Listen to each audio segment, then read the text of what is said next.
Hey guys, AirsoftAL here. Just thought I'd let you know that we have a PayPal, so before the video even begins, would you kindly consider donating to our PayPal, because this channel is 100% supported by you, the viewers. So, thank you for your support to those who have donated, and now on with the video.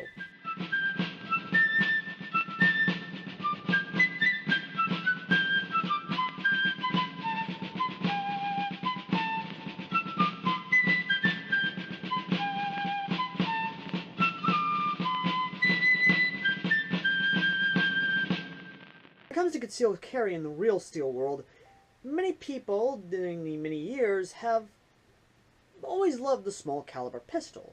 Starting out with the Derringer, of course, being that little handgun that was a single, two-shot, or even multiple-shot barrel. However, when the cartridge came around, the Derringer then took on a new role, being a breech-loaded firearm, being consistent of one or two barrels. Even to this day, the Derringer is still a very popular and very widely used concealed carry firearm for those who want to conceal carry but don't exactly fully understand firearms to understand how to use a revolver or an automatic. Yes, those people still are around, and yes, those people still exist. However, through the centuries, the concealed carry pistol has taken on many forms. However, the big consistency was the small caliber. For Colt, they made the Colt Model 25 in 1910, which was a small, compact, little 25 ACP handgun, which was, in a sense, used for concealed carry in your coat pocket or essentially just for self-defense. It wasn't a full-size cartridge handgun, but it was something that was going to help defend you should a mugger or something happen to where you need a small automatic pistol to help defend yourself. Fast forward a little more and we're in Germany, where police officers want a handgun that they can have but not be too cumbersome. Something that is concealed carryable and is also reliable. Walther then makes the Walther Ppq, or PPK, which is chambered in 380 ACP, or, at the time, 7.56 millimeter. Now, I may have miscorrected that because there are a lot of numbers going on in my head, so I may have the correction up there in total. It was a very robust, very nice, very comfortable little concealed carry pistol that essentially could be chambered in many different calibers, from 9mm to 380 ACP to, of course, its original caliber of 7.56mm. But let's say you want something a little better. Let's say you want something much better. Something that actually has stopping power. Something that's robust, reliable, based off of a known, patented, 100-year-old design, or at least nowadays 100-year-old design of a 1911. Something compact. Something nice. Something that is so iconic that when you pull it out and you rack that slide, the people in front of you trying to steal your wallet's going to think twice because you have 45 ACP stopping power. Ladies and gentlemen, today we are talking about the airsoft version of the Detonics 45 by Matrix. Green gas, 1911. Reliable, robust. Not real wood panels. I really like those real wood panels, thank you. Let's get into it, shall we? But before we even talk about the airsoft version itself, we have to talk about the real steel. So let's go ahead and open up the big book of guns and talk about the Detonics 45. Detonics 45 Combat Master Pistol. Now there are several versions of it, but we'll get to that in a second. The length of the gun is 7.1 inches, 178mm. The barrel is 3.4 inch, 87mm. And the weight of the gun, or at least the real steel, is 30.0 ounces, 0.8 kilogram. The caliber is, of course, a 45. The capacity of it is a 6-round box magazine, which you can actually use full-size or extended magazines since it uses standard 1911 magazines, which honestly is kind of cool. In the mid-1960s, Major George C. Note carried out a design exercise to investigate how far the Model 1911A1 could be reduced in size and weight, while still remaining capable firing a 45 ACP round. The Detonics Combat Master Mark I, which was introduced in 1977, draws on Noten's experiences and is one of the smallest automatic 45 pistols ever built. It is an all-steel construction and is a single-action weapon with an outside hammer. It is recoil-operated, and the Colt/Browning type locking-unlocking barrel locks the ribs of the barrel top into corresponding recesses in the roof of the slide. It has a square post front sight and a square notch back sight, which is drift adjustable for windage. This was the first of the ultra-compact production automatics, and is quickly established as an excellent reputation, which is very true. The Compact 1911 has actually had a lot of copies made of it.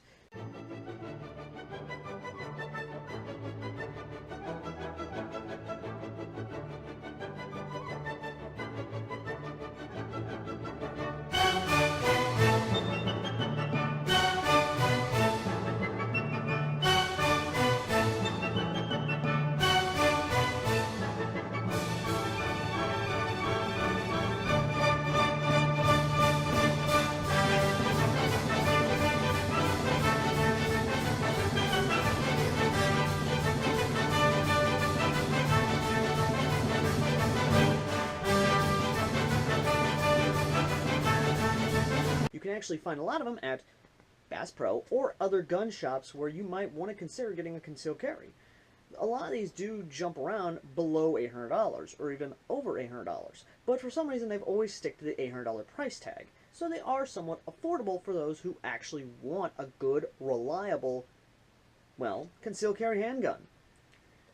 But the actual Detonics is somewhat rare to find nowadays. Not impossible to find, just rare to find, because when I go to try and find Detonics, or at least try to find an official website, or at least any information on it, it takes me to a TFB blog which talks about it, but says that the company is either not in business or still is in business. It's complicated to say the least to try and say, okay, the company is still around, or the company is not around. So I'm not going to say anything about the company itself and whether or not they're still open or not. But there are a lot of compact 45s still circulating in the gun world, and I do recommend anyone who's looking for a good, reliable concealed carry, get a compact 45. You can't go wrong with it. You can never go wrong with a 45, and anyone who dares says otherwise, well, 100 years of experience in well-known design. I'm just saying, guys.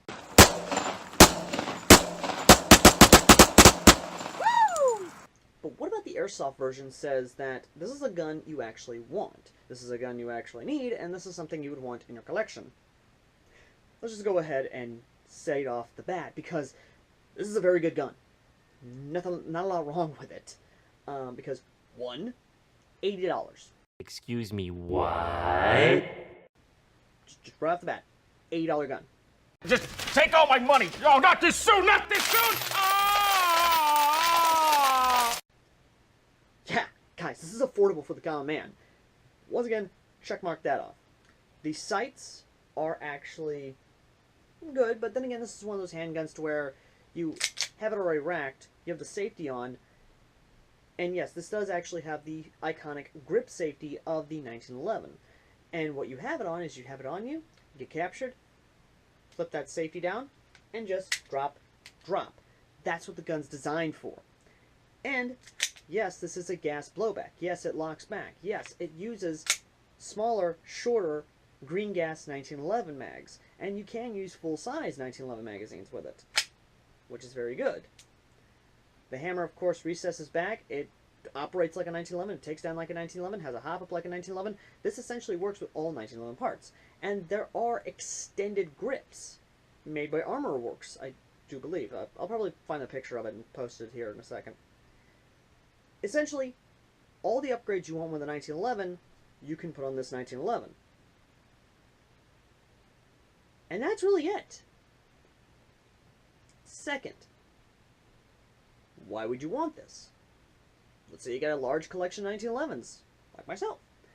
This completes that collection. And the fact they're still being made is very nice also. And, I'm sorry, it's just nice. And of course it has threading on there, so you can put a suppressor or whatever on there. I'm not.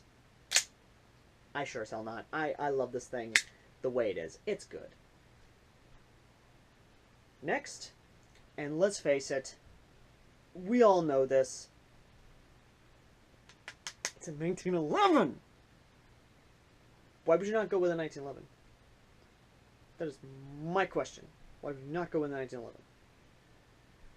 Now, it's not based off of modern 1911s. This has essentially what you would see on a lot of other 1911s. It is classic, simple, Browning design. That's really about it. That's all I gotta say about it. So, yeah, really short on the first part, huh? But we'll probably find some gripes with it once we actually get there. So, let's go ahead and go to the chrono and range test, and then we'll get back and find out more about it. Alright, so here we are with, of course, the the Matrix Detonics 45 gas blowback. We have a magazine loaded up, of course, with gas and a couple shots. See how she does. Then again, it's a 45, so of course, it's St. Browning's design. It's going to perform okay. But we're here about FPS, though. We're not here about anything else. And yes, I just pointed that at you with the safety off. Who cares? Your camera. Alright, so. Here we go, firing. 268. 261. 261. 255. 254. 252. 246. 247. 242. And 245. Check that one BB, though. Oh, yeah, no, some of the BBs that it was hitting in here destroyed some of them. Yeah, no, some of them are just gone. But, yeah, no. Magazine's showing some condensation on it, so the magazine is starting to get a little cool. But, outside of that, though, definitely CQB friendly. So, yeah, let's take it outside and see what range we're actually getting with it, shall we? Alright, so let's see if St. Browning's design actually is any good. Let's see if it hits the target at 50 feet. Or at least the BB catcher, I should say.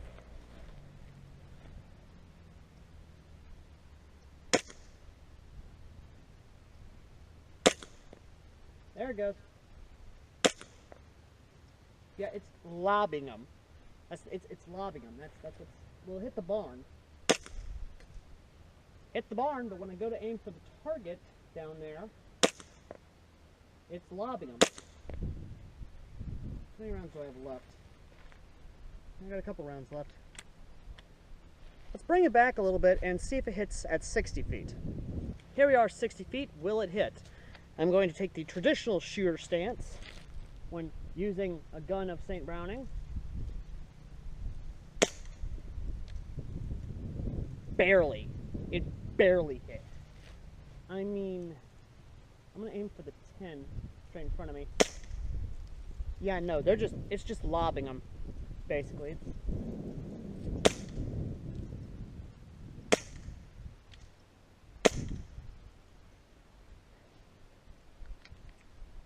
Yeah, no.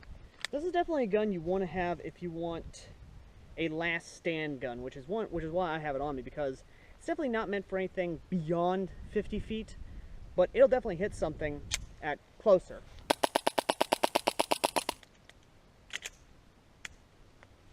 But yeah. Let's get back inside and give the final thoughts and verdict of the Detonics 45 by Matrix.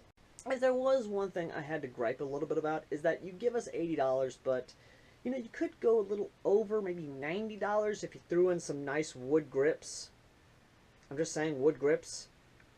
This is polymer grips. And yes, I know you guys are seeing this. Yes, this is a pre-owned gun, so I can't exactly show you the box. I can't exactly show you any of the instructions. This was given to me by my good friend Tony, who, of course, knows that I love 1911s and knows that I'm a sucker for 1911s. So, what gripes do I have? Again, not a lot. It's a faithful reproduction of the actual Detonics 45. It kicks pretty good. It's great. It's got threaded barrel on there.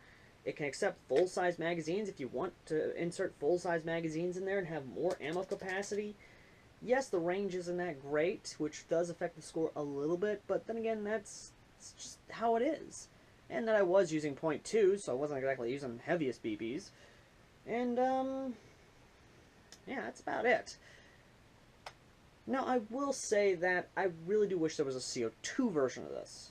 Yes, CO2, because of course, I want my CO2. I love CO2. I want my CO2 version of a Detonics 45. That'd be amazing. Anyway, final verdict of the Detonics 45 is no more, no less than a 9 out of 10. It is a must-own. To anyone who loves a 1911, to anyone who wants a 1911, to anyone who wants to do a Joshua Graham loadout, to all my Fallout friends and my Fallout fans, yes, I was going to touch on that. Yes, this is in fact in the Fallout New Vegas DLC.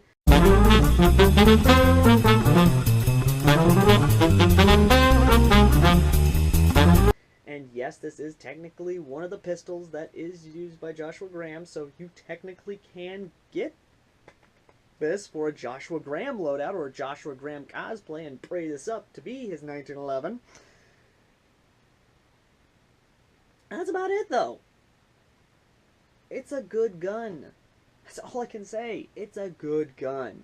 It's not bad. It's not horrible. It's good for the price tag of $80. So if you got $80 and you want a nice, good, compact 1911, definitely check out the Detonics 45. For those in the Real Steel community, or at least my Real Steel viewers, who want a compact, man-stopping, reliable, not going to break down on you 1911 that you can use to protect yourself against the communists when they go to try and hurt you at a protest, go with a 45. Go with a compact 45. I'm just saying, old-fashioned America. Anyway, thank you all for watching. As always, I've been AirsoftAL, and if you'll excuse me, I'm going to go take care of some legionaries. Till next time.